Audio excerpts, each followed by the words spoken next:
व्यास जी महाराज कहते हैं गोकर्ण परम ज्ञानी हुए और धुंधकारी महादुष्ट हुआ, और दोनों एक साथ बड़े हुए।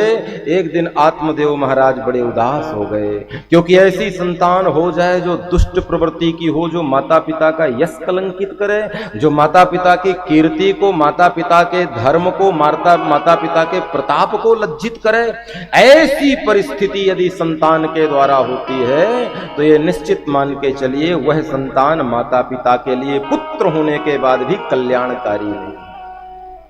संतान वही श्रेष्ठ है जो माता पिता के यश को, धर्म को, कीर्ति को और माता पिता के नाम को सुयश पहुंचाए, वही संतान श्रेष्ठ मानी गई है।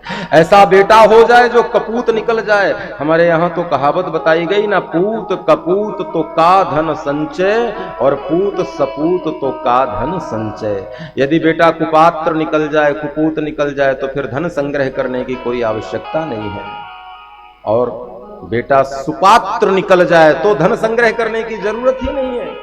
कपूत बेटे को पूरी संपत्ति दे दो तो उड़ा देगा, उसको बर्बाद कर देगा, नष्ट कर देगा, और धन तो नष्ट करेगा, धर्म भी नष्ट करेगा।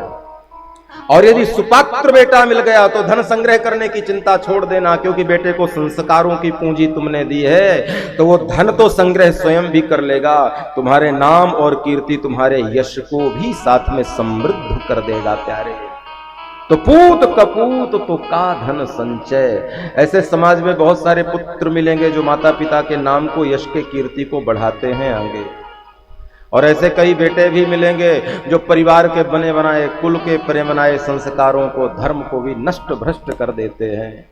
इसलिए मैं प्रार्थना करूं, इसलिए मैं निवेदन करूं कि बच्चों को धन नहीं दोगे तो चल जाएगा, बच्चों को संपत्ति नहीं दोगे तो चल जाएगा, बच्चों को समृद्धि नहीं दोगे, व्यापार नहीं दोगे, धन वैभव अट्टालिका नहीं दोगे, फैक्ट्री और कारखाने नहीं दोगे तो चल जाएगा, लेकिन बच्चों को संस्कार जरूर देना। प्यारे, संस्कार की संपदा के सहारे वो तुम्हारे नाम को, तुम्हारे यश को और तुम्हारी कीर्ति को समृद्ध करेंगे।